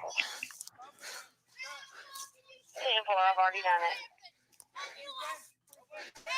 Wondering, I was going to check, see if the city might have a unit close by. Might be at our 4 yard. Check with them, advise him back. Step up! Show me your hands! Do it now! Do it now! Get the out here! You dropped that thing! Walk over here! Walk over here! Do it now! Get out here! Get the on the ground! Get away from there! Get the on the ground! Get the on the ground! You better keep your hands where I can see them! You stay the on the ground! I just got released from psychiatric ward. Please quit. You keep your hands where I can see them! Do not move.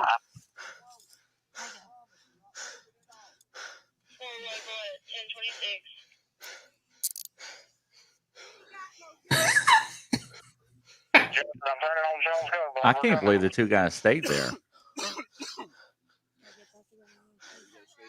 Well, EMS is when you work at a rural service, you do what you got to do. I mean, he shot over the paramedic's head. You shut the up.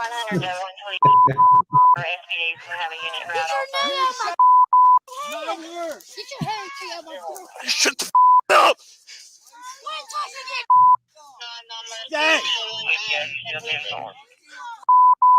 Shut up. I've got him on the ground at gunpoint. I don't know what he did with it, but he's on the ground. What the they're kicking me in the head for talking. You copy that? You got him on the ground. They're kicking me in the head. You keep your hands where I can see them. You better not move. You're shaking up. We ain't got no gun. They're pressing down. I can't breathe. Oh my goodness. I can't stand them. Steve? Seven, you okay? You're not making no bad. I don't give Yeah, you need help, all right? You smart fucking act like stupid ass. Won't go in some people, now you got it. We none of us. I'm on the parkway, by the way. I don't want anybody to have a firearm here because my mom did disabled. Pull it together, man. Pull it together. Pull it together, man. Come here. Pull it together, man. Pull it together. Pull it together. Look at me. Pull it together. Give me that gun. Give me your gun. Give me your gun. Give me your gun, sir. Give me your gun. I'm with the ambulance service. Give me your gun. Give me your gun. Let go. Let go. Don't move. Don't move. Don't move. Shut the up. Easy, buddy. Easy, buddy. Easy, buddy. I got it. I got it under control. You just calm down, man. Don't move. Easy, buddy. Easy, man. Calm down. It's okay, buddy. We got this under control. We got your back, man. Don't worry about it. You shut the up. You shut the We got it, man. We got it. It's all under control. Tom! Watch yourself. Okay, I need you over here now. I got him. Todd, over here now.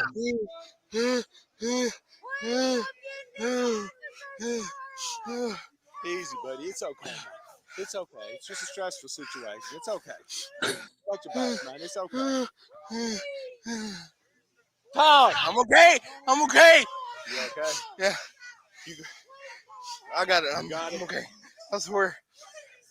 Keep your hands up.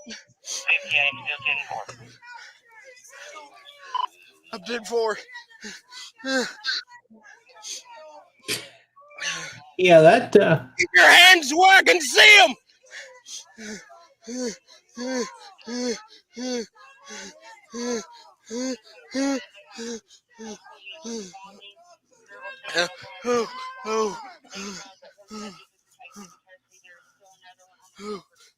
Well, first off, he's not okay still. Secondly, if that's the actual shooter on the ground, I think I would have closed the gap very quickly. And the EMS personnel are very brave for standing there I'm while standing shot over here in the field. or being shot at. I've got the EMS has got the girl detained in handcuffs, and I'm standing out here in the field. We've got the one guy on the ground, Robin standing in the doorway. So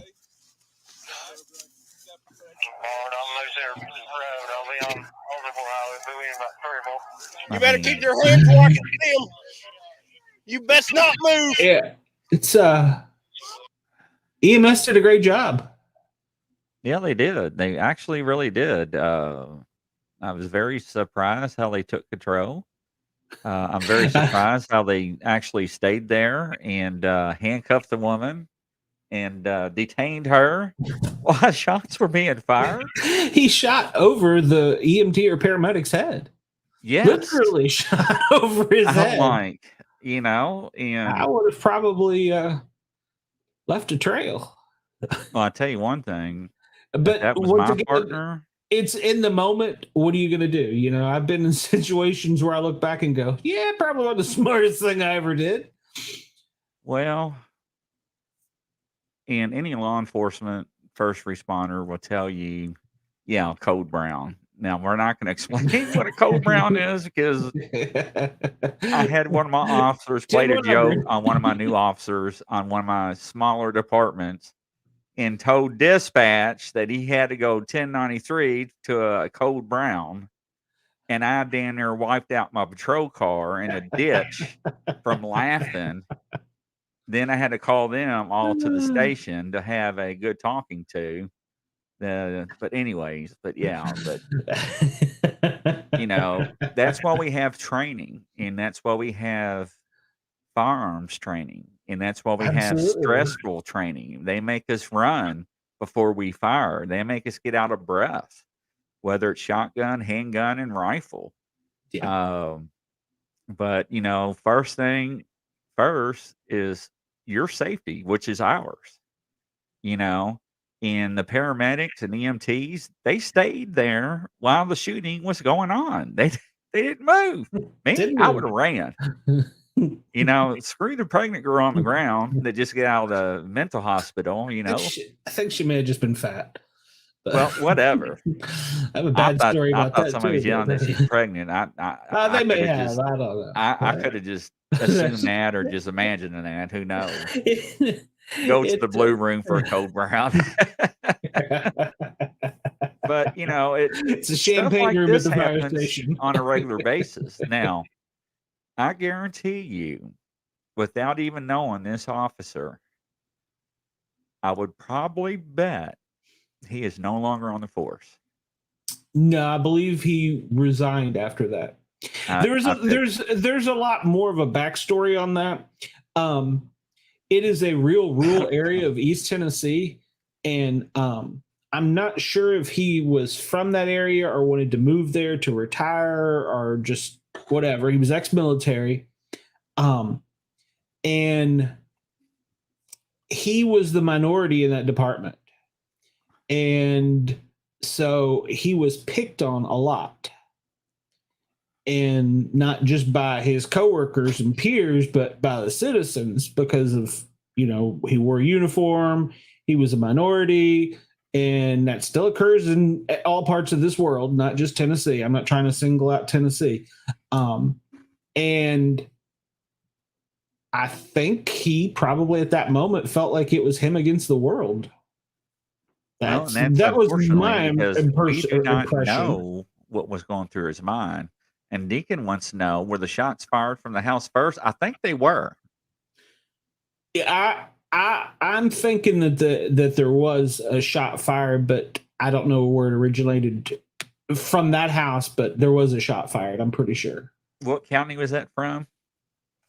It was either Cock or what is Jefferson County maybe is, because that would have been Cock County maybe, Jefferson County. It's up towards the Bristol area of Tennessee. And, you know, ladies and gentlemen, you know, people have not ever been in first responder shoes. Oh, you it know, was Sevier County. Okay. Thank you, Michael, is that you don't know what people go through, and they go through a lot throughout their careers.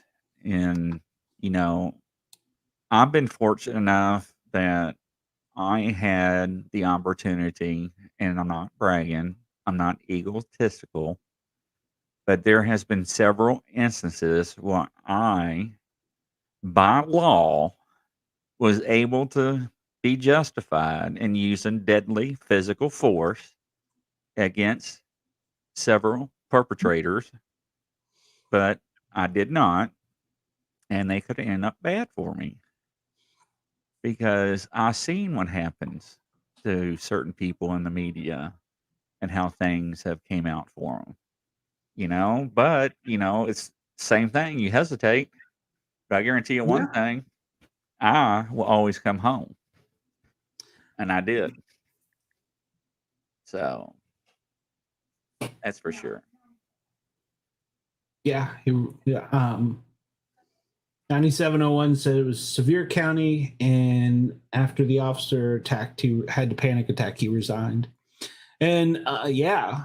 I mean, but stressful situation, you don't know how your body's going to react. And I think he was probably under additional outside stresses because of, the things that were done to him, probably his whole life, if I had to guess. But I don't know that for a fact, but but once again, the scene went from being a nothing to, oh crap, they're shooting over my head.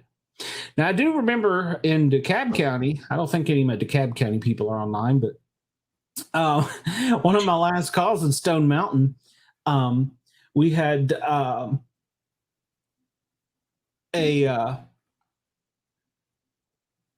it came in as a woman stabbed, and then they said that from there it was somebody holding her hostage.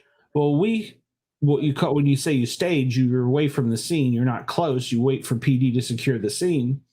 And we were staged, and so I'm in the ambulance in the passenger seat. I got my feet up on the dash, and I look out my rear view or side view mirror, and I see an officer with a long weapon on my bumper, positioning himself towards the scene. I looked over at my partner. I said, Diaz, time to get out of here. We're too close. He said, what do you mean you're too close? I said, they're using our ambulance as a shield. We left the scene so quick, my partner dropped his cell phone that he was playing on, not paying attention, out the window and drove off. Wow. We broke the officer's cover. So Deacon says another thing about rural areas like that, the backup is sometimes quite far away. Oh gosh, yeah. In situations like that, it can seem forever. Let me tell you something. And when I ran county, it can be up to 30 or 40 minutes. And that depends on where you was at in the county, because we had 3 zones. So, and when I got hired onto the county, they told me, my FTO officer told me, be careful what you do, where you do in this county, because you may not have backup. Mm-hmm. And, that always struck a nerve with me. So I was the one that always had 8 to 12, 13 pairs of handcuffs in my patrol car. And when I pulled somebody over on a dark country road that had 7 to 9 people, well, guess what? Every one of y'all coming out one at a time, getting handcuffed, sitting on the curb until we figure everything's out, because most of the time there was dope involved. Somebody was smoking something, or drunk, or all the above. At one point in time in my life, I thought I might have been a police officer. Luckily, I was just in the Explorer program. And so one of the things they were teaching us, and of course, we were in high school, they were teaching us to grapple, with hand to hand to fight. And he said, all right, I want you two to go at it, or, put us in pairs, and we were wrestling each other. He says, 30 seconds before somebody comes to help you, kill the other person. And he started his stopwatch. That's a long time. That's just 30 seconds. I can't imagine how that guy felt when it was easily 6 minutes or greater, probably. Yeah. Now, Deacon said, Scarborough, that's a good point. Because he says maybe the deputy was having a flashback of a previous firefight. He says also 13 pairs of cuffs. Wow. And Baker's dozen. Hey, you know what? People did make fun of me there for a while. But I think they're really let making me fun tell you because they were something. furry. So No, they weren't furry. Let me tell you something. When I arrived on scenes for backup, people were like, thank God you're here, because I know you got extra handcuffs. I'm like, you damn right. How many do you need? I need an extra 3 sets because I'm out. So, it always comes in handy because, if you cannot control your situation. It's never one-on-one. It's usually 1-on-2, 1-on-3, or more. Because, you know, we didn't ride in pairs. We were single. Yeah. So And it is. Mike, I shared with Billy and Deacon the stuff he sent me. So this is kind of fun. This is kind of like ham radio. So yeah. So we can this kind of is turn into more like a live PD type of show or a cop. We didn't mean to, but No, we just but got on a tangent. You know, Well, we're gonna have it more broken up. We're gonna have Glenn came up with an idea about having some guests on. I like that idea. Yeah, I'm looking to try and get there is and we will have our first hour of normal broadcasting, whatever normal is, for us normal, and then we will switch over in case you want to tune out. You're not interested in the Bigfoot, the Loch Ness monster, or whatever. The last half. So I'm going to make this, like I said, it's like Seinfeld. It's a show about nothing. So. So I've got a couple people lined up. The Sasquatch production, TV production crew coming out of Canada is going to be on the show. And then I don't think I got to finish the conversation with you, Grizz, that I've got somebody that researches America's Loch Ness monster out of Vermont. Wow. So That's yeah, impressive. Yeah. So I've got that one coming. And then I've got an idea on a paranormal show involving missing people. So I'm 3 shows down. I don't know what else I'll do. Oh, Deacon says I like normal and the abnormal. I do too, you know. And speaking of the abnormal, I wanted to say this earlier. And Sportcat can actually corroborate this, that we known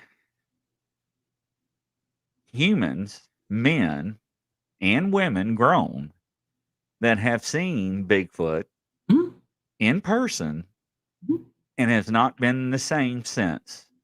They came down with the PTSD and they do not go into the woods.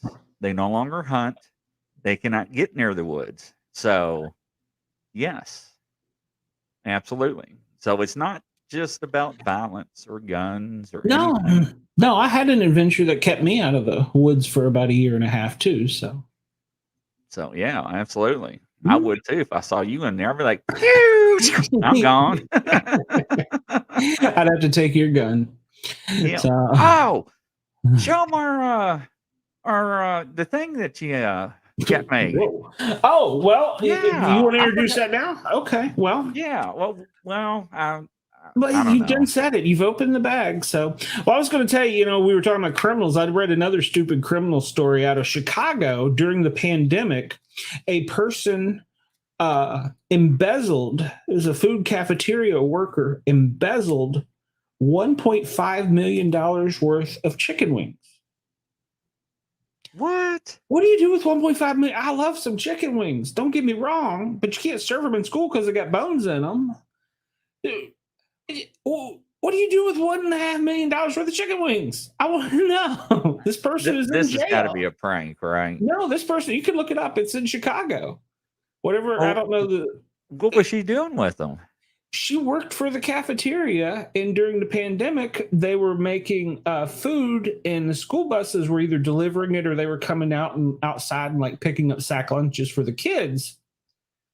She ordered $1.5 million worth of chicken wings over time. I don't know how long. I think it was, 6 months, maybe a year, but that's a lot of chicken wings. But what did she do with them? I don't know the answer to that. And no kids got chicken wings. Deacon said, what? That's a lot of barbecues. I mean, don't get me wrong. I love some wings.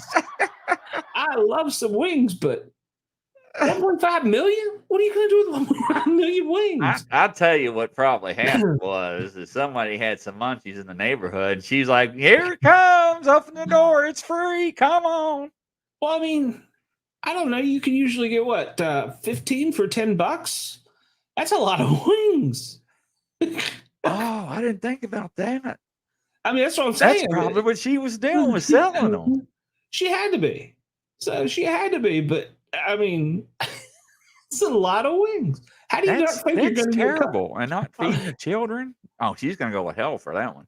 Well, she's going somewhere, but she's in jail right now. But yeah, Yeah, Deacon, probably so. I agree with you. Yeah, I mean, she had a cousin's brother's uncle, sister's son, or somebody that owned a restaurant or something. I mean, or she had a deal with Hooters. I don't know, but God, what do you do with that many wings?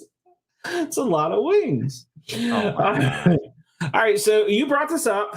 It's kind of hard for me to see. All right, so this is a challenge coin. For people that don't understand what a challenge coin is, it's blurry. I can't get it to focus right. A challenge coin is you carry it in your pocket. It represents your unit, your organization. If you run into somebody else, you show them your coin. If they don't have one, they have to buy you a drink. It's an old military thing. Right. So we came up with one for our show, and we have a limited edition. They're all numbered. I have number 1. Grizz has number 2. A select person or two may also have one. What we were planning on doing is these are for our... How to make it undo that. These are for our viewing. It's black with an alien, with a Punisher alien with headphones on. And it does glow in the dark too. So what we're planning on doing is we want to grow our group. We want to grow our Facebook group. Grizzly and Sportcat Live is a Facebook group. And we're going to hold contests. And like the 100th member will get a coin. Or if you send us in something that we use, one of these videos or one of these things that we use on this show, I've already got one, we will give out the coins. Please do not send any used clothing or any picture of that, please. You went there first.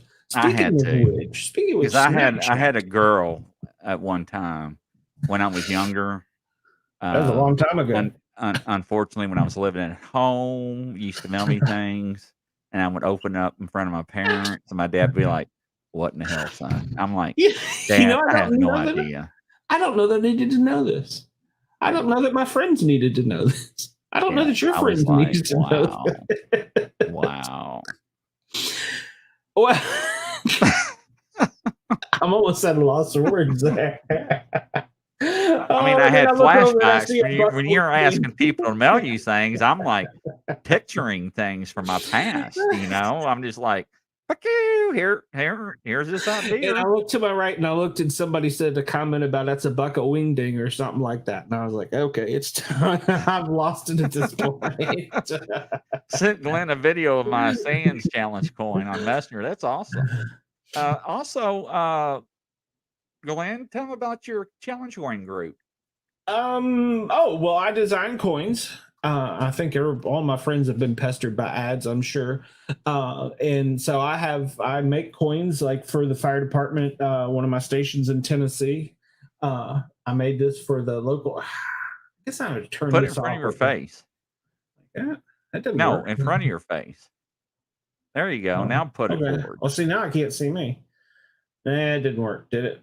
No. I can't tell. Now it does. Okay, yeah, so that's the Gibbs Fire Station, which is in East Tennessee, Northeast Knox County. That's Station 236. I made that for their fire station. Of course, the other side's just the regular badge. I have to do it like that. But that's also glow in the dark. That glows in the dark, yeah. So I made that one, and then I've made a Bigfoot one, and so yeah, you can check out my personal page. It's a hobby passion, a hashin. So I do that for fun, and if you get at a station or something, and the Luttrell Volunteer Fire Department, speaking of which, I just made their patches and designed them for them. They totally redid their patch. So, and yes, Deacon, no undies. Okay, I am single. Now, don't get me wrong. I mean, you would be surprised what people actually send you. You really would. So, well, I told you that on Snapchat, I keep getting all kinds of people that will just suddenly message me and be like, "Hey, you want to see these?" Oh, sure, why not? but that wasn't my purpose for this. But yeah, Unbelievable. you I'm know, telling you. I don't know how we did it. How do we do it? Yeah. How was the show? Hopefully everybody liked it. My son's challenge coin is shaped like Africa from where he was deployed. That's awesome. Oh yeah, that's right. Drink beer. But ladies and gentlemen, Grizzly and Sportcat, man, do we like to have fun too, Deacon? That's what it's all about. We want everybody to interact with us, get involved. I mean, we learn how to play videos. So we will play videos and show pictures. And it has to be mature adult audience only, okay? We're not going to X-rated stuff. I don't want to be banned on my other groups and stuff. Hey, Andy, thank you. Awesome show. Right on. Yeah, I've not been banned by the FCC, so I like that. No, but I heard I had somebody call from the higher anarchy up from a government agency on me before. So could be. You're kind of weird. So well, you never know. Drink beer. Scarborough, thanks Grizzly and Sportcat. Great show tonight. Thank you. That's Thank right. you. It was a lot of fun. I enjoyed this. I was very paranoid, very kind of scared that I was going to flop, but it went by quick, and I'm glad we had the interaction from the audience. And there's going to be more of the fun festivities. God beer. Yeah, it's all about having fun, letting loose, I mean, we got our shows to be serious on and stuff like that.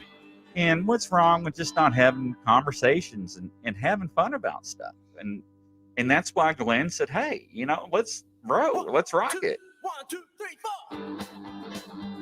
4. So I was like, I'm down, right on. But ladies and gentlemen, it's that time tonight around the world and coast to coast from Sportcat and Grizzly. We must say goodnight, ladies and gentlemen, until next Wednesday at 9 p.m. Eastern Time. We'll see you then. And don't forget to like us and subscribe us so you don't miss a show. Yep. We're Facebook always live. Group. Join the Facebook group. We'll see you then. Take care, everybody. Thanks, guys. Had a great time.